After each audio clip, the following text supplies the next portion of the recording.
શાસ્ત્રો એવું કહે છે કે જ્યારે સમુદ્ર મંથન થયું ત્યારે સાક્ષાત ધન્વંતરી ભગવાન અમૃતનો કળશ લઈ અને પ્રગટ થયા છે. એટલે દૈત્યોની ધીરજ રહી નહીં ને દૈત્યો દોડતા દોડતા ધન્વંતરી ભગવાનના હાથમાંથી અમૃતનો કળશ પડાવી લીધો, છીનવી લીધો અને દૂર ભાગી ગયા. દેવતાઓ રાડો પાડવા માંડ્યા કે આપણે સરખી મહેનત કરી છે, દેવોએ ને દૈત્યોએ, તો સરખે ભાગે અમૃત મળવું જોઈએ. દૈત્યો ભાગી ગયા એટલે દેવો નિરાશ થઈ ગયા. એટલે દેવતાઓ ભગવાનના શરણમાં ગયા છે અને ભગવાનને પ્રાર્થના કરી છે કે પ્રભુ કંઈક કરો, નહીતર આ દાનવો બધાએ જો અમૃત પીશે તો ઉદ્ધત થઈ જશે. એટલે ભગવાને કીધું કે ચિંતા ન કરો, હું મારી માયાથી આ કાર્ય કરીશ. એટલે ભગવાન અંતર ધ્યાન થઈ અને જ્યાં દૈત્યોનો સમૂહ અમૃતનો ઘડો લઈ અને દૂર ચાલ્યો ગયો હતો અને એ લોકો પણ અરસપરસ અમૃત પીવા માટે લડતા હતા. પહેલો હું પીશ ને પહેલો હું પીશ. આવા સમયે ભગવાન ત્યાં અતિ અદ્ભુત મોહિનીનું રૂપ ધારણ કરી હાથમાં એક દડો લઈ પુષ્પનો અને ત્યાં પધાર્યા છે. દૈત્યોએ એક આવી સુંદર સ્ત્રીનું રૂપ જોઈ અને દોડતા દોડતા આવીને કહેવા લાગ્યા કે આપ કોણ છો, ક્યાંથી આવો છો, ક્યાં જવાના છો, શું તમારો વિવાહ થઈ ગયો છે? આવા બધા પ્રશ્ન પૂછવા લાગ્યા. એટલે ભગવાન મોહિની સ્વરૂપે કહેવા લાગ્યા કે તમે કોણ છો કે મને આવા પ્રશ્ન પૂછો કે? ત્યારે દૈત્યો કહે છે કે અમે બધાએ કશ્યપ ઋષિના પુત્રો છીએ. ઓ દૂર દેખાય ને એ દેવો છે ને અમે દાનવો છીએ. પરસ્પર ભેગા મળી સમુદ્ર મંથન કર્યું અને એમાંથી આ અમૃત નીકળ્યું છે.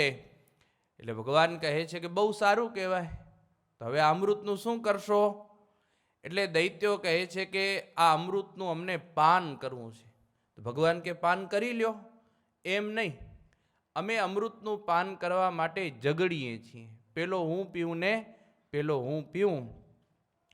પણ તમે અહીં ભગવાનની કૃપાથી પધાર્યા હો એવું લાગે છે કે, તો અમને એવું છે કે અમૃત અમે તમારા હાથે પીએ કે તમે અમને જો અમૃત વેચી દો તો અમારા બધેનો ઝઘડો મટી જાય.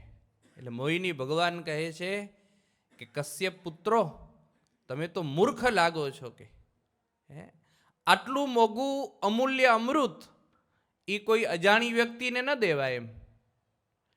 એટલે દૈત્યોને ભગવાન ઉપર આમ શ્રદ્ધા બેસી ગઈ હો.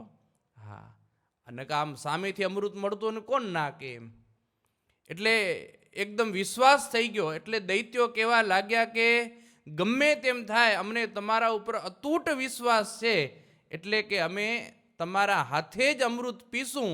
એટલે તમે જેમ અમને અમૃત પીવરાવશો ને એમ અમે પી લેશું, અમારા ઝઘડા બધા પૂરા થઈ જશે. ભગવાન કે જો આટલો બધો વિશ્વાસ હોય અને તમે ઝઘડતા ન હો, તમારામાં એકતા ને સંપ જળવાતો હોય, તો ભગવાન કે મને અમૃત પીરસવામાં કાંઈ વાંધો છે નહીં. હજી એક વખત વિચારી લ્યો કે નહીં, 100% તમારા હાથે જ અમને અમૃત પીવું છે. એટલે ભગવાન કહે છે કે એવું હોય તો મને કાંઈ વાંધો નથી.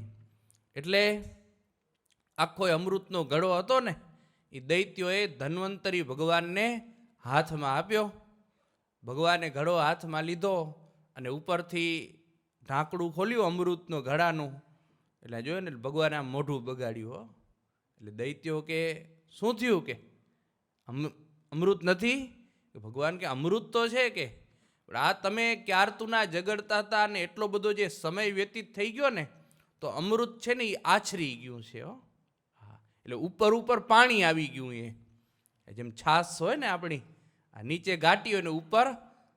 હા, એટલે ભગવાન કહે છે કે મને એવું થાય છે કે આ પાંખું અમૃત છે ને એ જો તમે મહેનત કરીએ અને આ તમારા ભાઈઓએ મહેનત કરીએ તો થોડુંક જાજુ તો એને મળવું જોઈએ ને.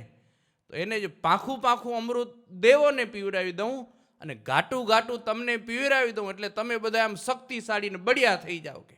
એટલે અસુરો કે એ બરોબર છે. ઓકે, એટલે ભગવાને ઈશારો દેવો તરફ કર્યો. દેવો ભગવાનનો ઈશારો સમજી ગયા ને પંગત પડી ગઈ અને મોહિની ભગવાન તરત જ અમૃતનો કુંભ લઈ અને દેવોની પંક્તિમાં જઈને દેવોને પીવરાવવા માંડ્યા. દેવો તો આમ ખોબો ઝાલી તૈયાર જ હતા. ભગવાન આમ રેડતા જ આવે હો, અને બધા દેવો અમૃત પીવા લાગ્યા. આ દૈત્યોને ખબર નથી કે અમૃત કેદી આછરે નહીં, એટલો દેવોને દૈત્યોમાં ફરક કહેવાય. અને પછી તો ભગવાન આમ અમૃત પીવરાવવા માંડ્યા. એમાં એક દૈત્ય બહુ બુદ્ધિશાળી હતો અને એનું નામ હતું સ્વરભાનુ. એને શંકા ગઈ કે નકરે છે નારાયણ કે હો, આ કંઈક કળ કરી અને નારાયણ અહીં આવી ગયા છે. હવે હું જો બોલીશ તો મેળ ખાશે નહીં, બધેનું બગડશે. એટલે આમાં હોશિયારી એ કહેવાય કે આપણે છાનામાના બેસીને અમૃત પી લેવું. એટલે એ દૈત્યોની સભાથી થોડેક દૂર જઈ પોતાની શક્તિથી એને દેવ જેવું રૂપ બનાવ્યું. દેવ જેવું રૂપ બનાવી અને જ્યાં સૂર્ય અને ચંદ્ર બંને જણા બેઠા હતા ને એની વચ્ચે આવીને એ બેસી ગયો. અને ભગવાન આમ અમૃત આપતા આપતા જ્યાં એની પાસે આવ્યા એને પણ ખોબામાં અમૃત મૂક્યું અને જ્યાં એ અમૃત પીવા જાય ત્યાં તો સૂર્ય અને ચંદ્રે બંને જણાએ ઈશારો કર્યો કે પ્રભુ આ દેવ નથી, દૈત્ય એ. આ દેવનું રૂપ ધારણ કરીને વચ્ચે બેસી ગયો એ બાકી છે અસુર. એટલે ભગવાન ક્રોધિત થઈ ગયા ને સુદર્શન ચક્ર છોડ્યું, પણ વચમાં થોડોક જે સમય ગયો ને એ સમયમાં થોડુંક અમૃત એના ધડની નીચે ગળાથી નીચે ઉતરી ગયું. ભગવાને સુદર્શન ચક્ર છોડ્યું, એનું માથું અલગ ધડથી કરી નાખ્યું, પણ થોડુંક અમૃત નીચે ઉતરી ગયું. એટલે એ કેવો થઈ ગયો? શક્તિશાળી થઈ ગયો, બળવાળો થઈ ગયો હો. એનું ધડે અમર થઈ ગયું અને મસ્તકે અમર થઈ ગયું. હવે એનું જે મસ્તક હતું એ અમર થઈ ગયું, એનું નામ રાહુ પડ્યું, અને ધડ જે શરીરનો ભાગ એ અમર થયો એનું નામ પડ્યું કેતુ. હવે રાહુ ને કેતુ આ બંને દાનવોના ભાગ છે, માથું અને ધડ. હવે જેને આપણે ગ્રહણ કહીએ છીએ, તો જે સૂર્ય અને ચંદ્રએ કીધું ને કે આ દૈત્ય છે, આ જે ચાંચી કરી કહેવાય ને, એટલે એ ક્રોધિત થઈ અને એને ગ્રસવા જાય છે. અને એ જેટલી વાર ગ્રસે છે એટલી વાર જે સમય હોય છે ને એને ગ્રહણ કહેવામાં આવે છે. તો હવે સ્વરભાનુ આ રાહુ ને કેતુ આ બંને જણાએ અમૃત પી લીધું એટલે એનું શરીર આખું કેવું થઈ ગયું? અમર થઈ ગયું. હવે એનો સંપૂર્ણ નાશ કરી શકાય નહીં, એટલા માટે એ દેવતાઓને હેરાન કરવા લાગ્યો. એટલે આ સૃષ્ટિના સંતુલન જળવાય અને બધું એ બરોબર ચાલે એના માટે બ્રહ્માએ એને આકાશની અંદર સ્થાન આપ્યું છે. સીધું દૈવત્વ ના આપ્યું, પણ એને છાયા ગ્રહ તરીકે બ્રહ્માજીએ માન્યતા આપી છે. હવે રાહુ અને કેતુ ગ્રહ તો નથી, એમ સૂર્ય ને ચંદ્ર ને મંગળ ને બુધ ને ગ્રહ છે ને એમ ગ્રહ નથી, પણ આ છાયા ગ્રહ તરીકે એને માનવામાં આવે છે. અને રાહુ ને કેતુ જેમ બીજા ગ્રહ તમારા કર્મ પ્રમાણે તમને ફળ આપે ને, એમ રાહુ ને કેતુ પણ તમને ફળ આપવામાં સમર્થ છે. આવી રીતે સૂર્ય અને ચંદ્રનું ગ્રહણ જે થાય છે એ રાહુ ને કેતુ એને ગ્રસવા જાય છે એટલા સમયની અંદર જે સમય પ્રસાર થાય છે એને ગ્રહણ કહેવામાં આવે છે. આ એક શાસ્ત્રીય માન્યતા છે અને શાસ્ત્રોની અંદર આ વાત લખેલી છે. પણ આ જ વાત ખગોળશાસ્ત્રીય વૈજ્ઞાનિક દ્રષ્ટિએ જોઈએ તો સૂર્ય, પૃથ્વી અને ચંદ્ર એક સીધી લાઈનમાં જ્યારે આવે છે ત્યારે ગ્રહણ થાય છે. તો સૂર્યગ્રહણ ક્યારે થાય? તો ચંદ્રમાં પૃથ્વી અને સૂર્યની વચ્ચે આવે ત્યારે સૂર્યના પ્રકાશને સંપૂર્ણ ઢાંકી દે છે. એટલે પૃથ્વી ઉપર અમુક ભાગમાં સૂર્ય દેખાતો નથી, એટલે એ જગ્યાએ ગ્રહણ થયું કહેવાય છે. અને અમુક ભાગની અંદર સૂર્ય દેખાય છે તો ત્યાં ગ્રહણ થતું નથી. ચંદ્રગ્રહણ કેમ થાય? તો પૃથ્વી સૂર્ય અને ચંદ્રની વચ્ચે આવે ત્યારે પૃથ્વીની જે છાયા છે એ ચંદ્ર ઉપર પડે છે, એના કારણે ચંદ્રમાં છે એ સંપૂર્ણ કાળા થઈ જાય છે. તો એને આપણે ચંદ્રગ્રહણ કહીએ છીએ. આ ગ્રહણ છે એ દર મહિને અમાવાસ્યાની તિથિ આવે ત્યારે સૂર્યગ્રહણ થાય છે ને પૂર્ણમાની તિથિ આવે ત્યારે ચંદ્રગ્રહણ થાય છે.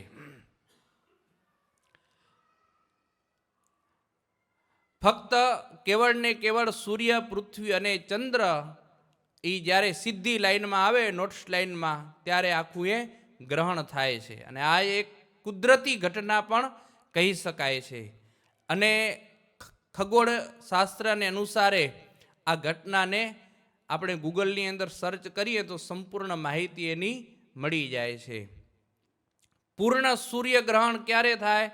તો ચંદ્ર સંપૂર્ણ સૂર્યને ઢાંકી દે અને દિવસ દરમિયાન અંધકાર છવાઈ જાય, એ સંપૂર્ણ સૂર્યગ્રહણ કહેલું છે.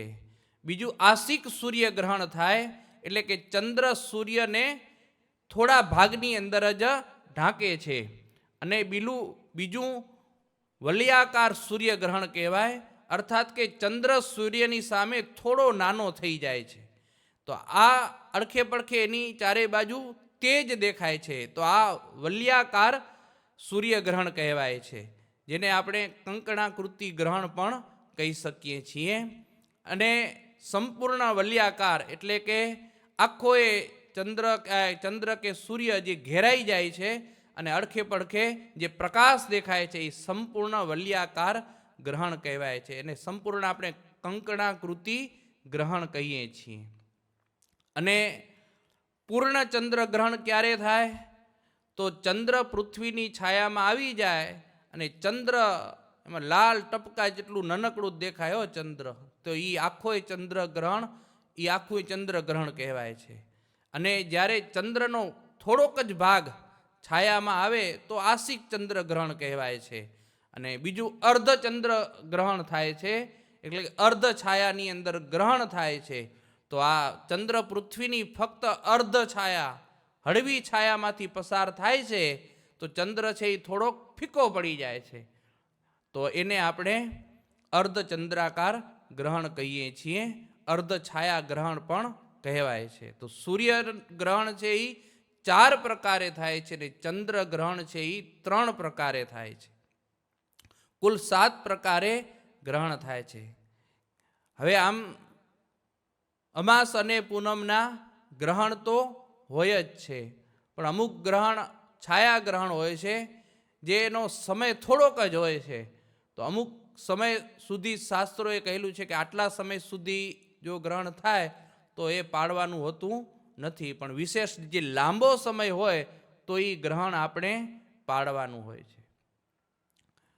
તો ભગવાન સ્વામિનારાયણે શિક્ષાપત્રીના 86મા શ્લોકમાં એવું લખ્યું છે, રવે રિંદોશ્ચો પરાગે જાયમાને પરાક્રિયા હિત્વાસુ શુચિભિ સર્વૈ કાર્ય કૃષ્ણ મનોરજપ. અને સૂર્યનું ને ચંદ્રમાનું ગ્રહણ થતે સમયે અમારા જે સત્સંગી તેમણે બીજી સર્વે ક્રિયાનો ત્યાગ કરી પવિત્ર થઈને શ્રી કૃષ્ણ ભગવાનના મંત્રનો જપ કરવો. અર્થાત કે ચંદ્રમા અને સૂર્યમાનું ગ્રહણ થાય ત્યારે તમામ વ્યવહારિક કાર્ય છે એ મૂકી દેવા અને સ્નાન કરી શુદ્ધ થવું અને શ્રી કૃષ્ણ ભગવાનના અષ્ટાક્ષર મંત્રનો જાપ કરવો અથવા તો નામ મંત્રનો જાપ કરવો. ગ્રહણના સમયે સ્નાન કર્યા વિના ન રહેવું.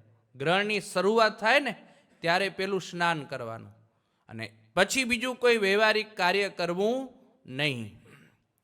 વશિષ્ઠ મુનિએ એવું લખ્યું છે, સર્વેષામેવ વર્ણાનામ સૂતકમ રાહુ દર્શને સ્નાનમ સયાદુ પરાગાદૌ મધ્યે હોમ જપાદિચ ઇતિ વશિષ્ઠોક્તે. અર્થાત કે રાહુના દર્શન થતાં જ તમામ વર્ણના લોકોને સૂતક લાગે છે આથી ગ્રહણની શરૂઆત કહેવાય. એટલે શરૂઆતની અંદર સ્નાન કરી લેવું, વચ્ચે હોમ અને જપ કરવો. પુરુષ ચરણ ચંદ્રિકાની અંદર એવું લખ્યું છે કે સૂર્ય કે ચંદ્રનું ગ્રહણ થાય ત્યારે શરૂઆતમાં સ્નાન કરી લેવું. ગ્રહણનો સ્પર્શ થાય ત્યારથી ગ્રહણ મુકાય ત્યાં સુધી મનને એકાગ્ર કરી અને જગતપતિ ભગવાનના મંત્રનો જપ કરવો, અર્થાત કે ભગવાન નારાયણના મંત્રનો જપ કરવો. હવે ગ્રહણની શરૂઆત થાય તો આપણે શું શું કરવાનું હોય? તો રોજિંદા જીવનની અંદર જે ઉપયોગ કરતી વસ્તુ હોય ને એનો આપણે ત્યાગ કરવાનો હોય. અને અમુક ગ્રહણ શુદ્ધિ હોય તો તમારા ઘરને શુદ્ધ કરવાનું હોય. મંદિર હોય તો મંદિરને પણ શુદ્ધ કરવાનું. શુદ્ધ કરવામાં શું કરવું પડે? તો તમે રોજિંદા વાસણ વપરાતા હોય તો એ વાસણને એક વખત ધોઈને સાફ કરવા પડે. પછી તમારો બેડરૂમ હોય, રૂટિંગના ચાદર, ગોદડા, ઓછાડ કે જે કંઈ હોય એને સાફ કરવાના. અતિ ભારે વસ્ત્ર હોય જેને આપણે ધોઈ ન શકીએ, બહુ મોટા જાડા ધૂસા હોય કે ગાડલું હોય, ઓશિકા હોય, તો આની શુદ્ધિ છે એ કાં તો એકદમ પછાડીને એની રજ કાઢી નાખવાની ધૂળ, અને કાં તો એને સૂર્યનો પ્રકાશ આપવાનો, તો એની શુદ્ધિ કહેલી છે. પછી રોજિંદા ઘરની અંદર વપરાતું ઘી, તેલ, આ બધું જે દરરોજ તમે એ જ હાથે વાપરતા હો તો એ બધી વસ્તુ છે એ ગ્રહણની અંદર ચાલે નહીં. તો એ ગ્રહણ પહેલાં બધું આપણે સાફ કરવું પડે. રોજિંદો વપરાશમાં ગાંઠિયા, સેવ કે જે કાંઈ તમે ખાવાનું નાસ્તા બનાવીને રાખતા હો, અર્થાત કે લોટ અને પાણી આ બેનો જે યોગ થાય ને એના દ્વારા જે વસ્તુ બને એ વસ્તુ પછી ચાલે નહીં. એટલે એ વસ્તુનો ઘરમાંથી તત્કાળ ત્યાગ કરી દેવો.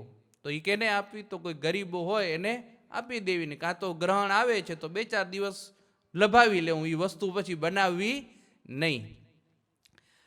અથાણું જો રોજિંદુ તમારું ડાઇનિંગ ટેબલ ઉપર પડ્યું હોય તો એ ન ચાલે. બાકી ડબ્બો ભરેલું પડ્યું હોય તો એમાં ડાબડો નાખી દો તો ચાલે. લોટ હોય કોરો અને અમુક જે ધાન્યો હોય કોરા એમાં ડાબડો પધરાવી દો તો એ શુદ્ધિ કહેલી છે, તો એ અભડાતું નથી. પણ દરરોજ તમે એ જ પાણીવાળા હાથે ખીચડી લેતા હો, ચોખા લેતા હો તો એ ચાલે નહીં. જે નોખું પડેલું હોય, સ્ટોરેજ કહેવાય ને, એ સ્ટોરેજ અભડાય નહીં, એમાં ડાબડો મૂકી દેવાથી ચાલે છે. પછી દૂધ, ઘી અને લોટ આ 3 મિશ્રિત વસ્તુ બને જ્યાં પાણીનો યોગ ન હોય તો આવી વસ્તુ છે એ ગ્રહણની અંદર અભડાતી નથી. જેમ કે આપણા મંદિરની અંદર મગજના લાડુ મળતા હોય, સુખડી મળતી હોય, મેસૂબ મળતો હોય, તો આ વસ્તુ છે એ અભડાતી નથી. પણ જેને ચાસણીનો યોગ થાય, જેમ કે મોનથાર છે, મોતૈયા લાડુ છે, ચૂરમાના લાડુ છે, આ બધી વસ્તુ ભલે એમ કે તમે લોટ દૂધથી બાંધો પણ ચાસણી કેવી હોય? પાણીવાળી હોય ને, તો એ વસ્તુ ચાલે નહીં. તો એ વસ્તુ પણ ક્યારેય રખાય નહીં. તમારા પૂજાના વસ્ત્રો રોજિંદા હોય ને એને પણ ધોઈ નાખવાના 2-4 દિવસ પહેલાં. ભગવાનનું પૂજાનું આસન, તમારે બેસવાનું આસન હોય, પછી કાંઈક રૂમાલ કે એવું રાખેલું હોય, થેલી હોય કે એ બધું પણ ગ્રહણ પહેલાં 2-4 દિવસ પહેલાં ધોઈ નાખો તો ચાલે. અને સાફ સફાઈ કરી નાખવી. બાવા કે એવું ક્યાંય જામેલું હોય ઘરની અંદર તો સફાઈ કરવી જોઈએ. હવે માર્કંડે મુનિએ ગ્રહણ વખતે સ્નાન કેમ કરવું અને ગ્રહણ પછી સ્નાન કેમ કરવું, તો માર્કંડે મુનિ એવું બતાવે છે, શીત મુષ્ણો દકાત પુણ્ય પારક્યમ પરોદકાત ભૂમિષ્ઠ મુદ્દતાત પુણ્યમ તત પ્રસવણોદકમ. અર્થાત કે સ્નાન કરવામાં ગરમ પાણી કરતાં ઠંડુ પાણી વધારે ઉત્તમ છે. ગ્રહણની શરૂઆત થાય ત્યારે પણ સ્નાન છે એ ઠંડા પાણીથી કરવું, અને ગ્રહણ મુકાઈ જાય પછી પણ સ્નાન છે એ ઠંડા પાણીથી કરવું. ગરમ પાણીનું સ્નાન ચાલે નહીં. હવે બીજાએ લાવેલા પાણી કરતાં પોતે લાવ્યા હોઈએ એ પાણી ઉત્તમ છે. કોઈ વાસણમાં ભરેલું પાણી એના કરતાં પોતાની ભૂમિમાં રહેલું પાણી છે એ ઉત્તમ છે. ટાંકી હોય કે ભૂગર્ભની અંદર તમે કૂવો કે કાંઈ ટાંકી કરેલું હોય તો એ પાણી ઉત્તમ છે.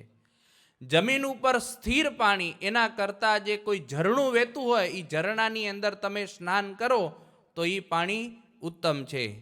અને ઝરણા કરતાં પણ પ્રવાહિત કોઈ સરોવરનું પાણી હોય એ અતિ ઉત્તમ પાણી છે. એના કરતાં નદીનું પાણી એ ઉત્તમ કહેલું છે. ગ્રહણ મુકાઈ જાય પછી સ્નાન કરવા માટે નદીનું પાણી શ્રેષ્ઠ છે. એના કરતાં પણ તીર્થનું જળ છે એ શ્રેષ્ઠ કહેલું છે. કોઈ તીર્થની અંદર જે જળ હોય એ શ્રેષ્ઠ છે. એના કરતાં પણ કોઈક આમ મોટી લાંબી નદી હોય ને એ પાણી શ્રેષ્ઠ છે. અને એના કરતાં પણ ગંગા જળ છે એ વધારે શ્રેષ્ઠ છે. અને એના કરતાં પણ ઉત્તમમાં ઉત્તમ સાગરનું સમુદ્રનું પાણી છે એ શ્રેષ્ઠ કહેલું છે. એટલે ગ્રહણ મુકાઈ જાય તો ક્યાં સ્નાન કરવા જવાનું? સમુદ્રનું સ્નાન કરવું. સંતોની બદલી માંડવી કે એ બાજુ હોય ત્યારે સંતો નાવા જતા હોય. ભુજની અંદર તો હમીસર સરોવરમાં નાવા જતા હોય. અહીંયા એડેલાઇટમાં શું આવે? સમુદ્ર આવે. હાલી એકાદિક દી. હા. હવે ગરમ પાણીથી કેને નાવું? તો જે અપાર રોગી હોય ને, હા, કે ઠંડા પાણીથી નાય નહીં બીમાર પડી જાય, અપાર રોગી હોય એ ગ્રહણ પછી કદાચ ગરમ પાણીથી સ્નાન કરે તો ચાલે. 99% તો સ્નાન ન જ કરવું એવું કહેલું છે. અને તમારે કોઈ પણ નાનું મોટું સૂતક હોય ને સૂતક ઉતરતું હોય ત્યારે પણ ઠંડા પાણીથી નાવું એ શ્રેષ્ઠ કહેલું છે. ત્યાર પછી માધવીય સંહિતાની અંદર વશિષ્ઠ મુનિએ એવું કહેલું છે કે ગ્રહણ આવે છે અને તમારે જન્મ અને મરણનું સૂતક ચાલુ છે, અને આ વચ્ચે જો ગ્રહણ આવે તો તમને જેટલો ગ્રહણનો સમય છે ને એટલો સમય તમને જન્મ કે મરણનું સૂતક લાગતું નથી. તો એવા સમયે તમે પૂજા, હોમ, માળા, મંત્ર જાપ બધુંય તમે કરી શકો છો. પણ ક્યાં સુધી? તો જ્યારે ગ્રહણની મુક્તિ થઈ જાય પછી પાછું તમને જન્મ અને મરણનું સૂતક લાગી જાય છે. પણ જ્યાં સુધી ગ્રહણ ચાલુ છે ત્યાં સુધી તમને જન્મ અને મરણનું સૂતક પણ લાગતું નથી. હવે તમને ગ્રહણ જોવું છે તો બ્રહ્મ સિદ્ધાંતની અંદર એવું કહેલું છે કે ગ્રહણ કેમ જોવું? તો સર્વહિ પટસ્થિતમ વીક્ષ્યમ સ્વસ્થમ તૈલાંબુ દર્પણૈ ગ્રહણમ ગુર્વણી જાતું ન પશ્યેત પટમ વિના. આકાશની અંદર જ્યારે ગ્રહણ ચાલુ હોય ત્યારે કોઈક એવું વસ્ત્ર આંખ આગળ આડું રાખી અને ગ્રહણ જોવું, અથવા તો તેલ અને પાણીની અંદર ગ્રહણને જોવું. પાણીનું તળાવ હોય કે એવું હોય તો એમાં તેલ ભરેલું કોઈ કુંડ હોય તો એમાં ગ્રહણ જોવું, અથવા તો દર્પણની અંદર ગ્રહણ જોવું. પણ સીધું ગ્રહણ ક્યારેય જોવું નહીં. એમાં પણ જે સગર્ભા સ્ત્રીઓ હોય, જેને ગર્ભ ધારણ કરેલો છે, પેટની અંદર પુત્ર સેવાય છે, તો એ સ્ત્રીઓએ ક્યારે પણ આંખ આગળ આડું રાખ્યા વિના, વસ્ત્ર રાખ્યા વિના ગ્રહણ જોવું નહીં. જો એ ગર્ભિણી સ્ત્રી ડાયરેક્ટ ગ્રહણ જોવે છે તો એની અસર છે એ ગર્ભમાં રહેલા બાળક ઉપર થાય છે. એટલે ક્યારે પણ ગર્ભિણી સ્ત્રીઓએ સીધું ગ્રહણ જોવું નહીં. બને તો ન જ જોવું. બહુ ઈચ્છા હોય તો કોઈક વસ્ત્ર આડું રાખીને જોવું. હવે પછી ઓલી એક્સ્ટ્રા ફિલ્મ આવે ખબર, હા, એનાથી પણ જોવો તો પણ કાંઈ વાંધો નથી. હવે આ ગ્રહણનો વેદ ક્યારે લાગે છે? તો વેદની બાબતમાં એવું કહેલું છે, અત્ર ચંદ્ર ગ્રહણાત પૂર્વમ યામત્રયમ સૂર્ય ગ્રહણાત પૂર્વમ યામ ચતુષ્ટયમ ચ ભોજનમ ન કર્તવ્ય મિત્યપી જ્ઞેયમ. અર્થાત કે ચંદ્ર ગ્રહણમાં જે પ્રહરમાં ગ્રહણ થવાનું હોય તેના પહેલાં 3 પ્રહર ગણી લેવા. તો ચંદ્રગ્રહણ જ્યારે થવાનું હોય તો 9 કલાક પહેલાં તમને ખાવાનું બંધ કરી દેવાનું, અને સૂર્યગ્રહણ થવાનું હોય ત્યારે 12 કલાક પહેલાં ભોજન બંધ કરી દેવાનું. સૂર્યગ્રહણની શરૂઆત પહેલાં 12 કલાક અને ચંદ્રગ્રહણની શરૂઆત પહેલાં 9 કલાક જમવું નહીં. અને આ વાત છે એ બાળકો અને વૃદ્ધો અને રોગીને લાગુ પડતી નથી. તો એને ક્યારે જમવું? તો ગ્રહણની શરૂઆતની 3 કલાક હોય ને એ ત્યાં સુધી જમે તો ચાલે, પછી 3 કલાક પછી તો એને પણ જમવાનું નહીં. તો બાળક કેને કહેવાય? તો 8 વર્ષની અંદરનું હોય ને એને બાળક કહેવાય, અને 80 વર્ષનું હોય એને વૃદ્ધ કહેવાય. અને રોગી કેને કહેવાય? માથું દુખે, પેટ દુખે એને કહેવાય. આપણે બધાએ બાના કાઢીએ, આજે માથું દુખે ખાઈ લઈએ, તો એમ ન ચાલે. હા, જે અનાજ ખાધા વિના શરીર પડી જાય આવી પરિસ્થિતિ હોય, અથવા તો એડમિન હોય હોસ્પિટલની અંદર અને કોઈ ઉપાય ન હોય, એને બીમાર રોગી કહેલો છે. બાકી સામાન્ય માથું કે પેટ દુખતું હોય તો એને ક્યારેય ભોજન કરવું નહીં. નિર્ણય શુદ્ધિની અંદર કહેલું છે. અને બીજું નિર્ણય શુદ્ધિમાં એવું કહેલું છે કે સાયંકાળે સૂર્યગ્રહણ ચાલુ હોય અને જો સૂર્યનારાયણ ઘેરાયેલો જ આથમી જાય તો એથી પહેલાંના 12 કલાક અને પછીના 12 કલાક ભોજન ન કરવું. સૂર્યગ્રહણ ચાલુ હોય અને ઘેરાયેલો જ સૂર્ય આથમી ગયો તો પછી પાછલાય 12 કલાક આપણે જમવું નહીં. હા, એટલે ઉપવાસ કેટલી કલાકનો થઈ જાય? 24 કલાકનો ઉપવાસ. સૂર્ય દર્શન કરી અને પછી જમવાનું. ચંદ્રગ્રહણ પ્રાતકાળે ગ્રહણ ચાલુ હોય અને ચંદ્રમાં ઘેરાયેલો જ આથમી જાય તો તેથી પહેલા 12 કલાક અને પછીના 12 કલાક ભોજન, આ 9 કલાક ભોજન જમવું નહીં. આવી રીતે આજ્ઞા છે. હવે 87નો શ્લોક, એમાં મહારાજ એમ કહે છે, જાતાયા મથતુન મુક્તૌ કૃત્વા સ્નાનમ સચેલકમ દેયમ દાનમ ગૃહી જનૈ સત્યાન્યસ્ત્વર્ચ્ય ઈશ્વર. અને ગ્રહણ મુકાઈ જાય પછી વસ્ત્રે સહિત સ્નાન કરવું અને ગ્રસ્ત સત્સંગી હોય એને સામર્થ્ય પ્રમાણે દાન કરવું, ને ત્યાગી હોય એને ભગવાનની પૂજા કરવી. તો ગ્રહણ મુકાઈ જાય એટલે વસ્ત્ર સહિત સ્નાન કરવું. આખા નળ નીચે પેલું ઊભું રહી જવાનું અને પાણી છોડી દેવાનું. હા, પછી તમે ગરમ વસ્ત્ર ધારણ કરેલા હોય, ઊનના વસ્ત્ર હોય, રેશમી વસ્ત્ર હોય, ગમે તે વસ્ત્ર, તમે કોટ પહેરેલો હોય, ગમે તે, કે ધાબળો ઓઢીને બેઠા હો તો ધાબળા સહિત તમને સ્નાન કરવું. લુગડા એક બાજુ મૂકી દેવાનું પછી નાહી લઉં એમ ન કરવાનું. હા, આખું એ નળ નીચે ઊભા રહી બધાએ વસ્ત્રો સબોળ સ્નાન કરવું. આવું ને આવું જ્યારે તમને સૂતક લાગુ પડે, તમે શમશાને ગયા હો અને પછી પાછા આવો ને શમશાનેથી, ત્યારે પણ વસ્ત્રે સહિત જ સ્નાન કરવાનું.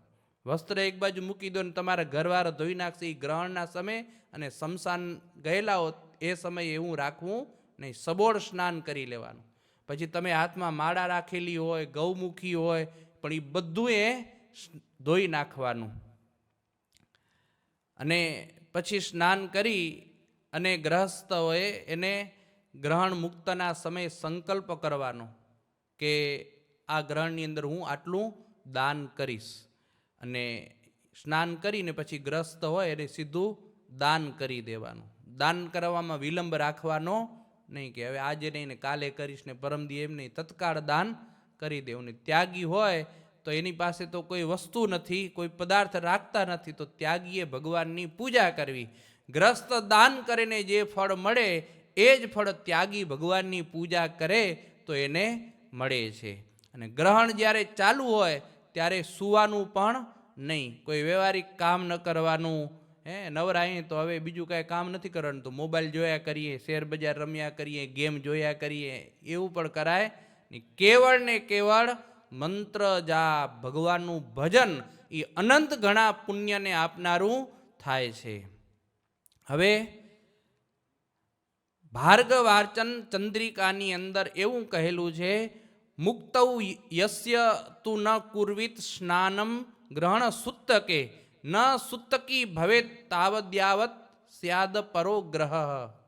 ગ્રહણ મુકાયા પછી જે સુત્તકમાં મનુષ્ય સ્નાન નથી કરતો તો એ મનુષ્ય સુતકી કહેલો છે. અને ફરીવાર જ્યાં સુધી એવું ને એવું ગ્રહણ ના આવે ને ત્યાં સુધી માણસ સુતકી જ રહે છે. હા, એટલે ગ્રહણ પૂર્ણ થાય તો અવશ્ય સ્નાન કરવું. પછી બીજી વાર જ્યાં ગ્રહણ આવે એવું ને એવું, ને ત્યારે તમે સ્નાન કરો ત્યારે તમે સૂતકથી દૂર થાવ. એ પહેલાં તમે સૂતકથી દૂર થતા નથી. એટલે અવશ્ય ગ્રહસ્થ હોય કે ત્યાગી હોય, ગ્રહણ પૂર્ણ થાય એટલે તત્કાળ સ્નાન કરવું.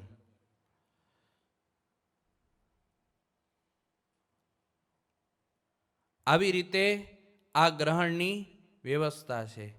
આવી રીતે ગ્રહણ છે એ અવશ્ય પાળવું. ગ્રહણ પાળવાથી અનંત ફળની પ્રાપ્તિ થાય છે અને ભગવાનનો રાજીપો આપણા ઉપર ઉતરે છે. એટલે અવશ્ય સર્વે કોઈને ગ્રહણ પાળવું એવી ભગવાન સ્વામિનારાયણની આજ્ઞા છે.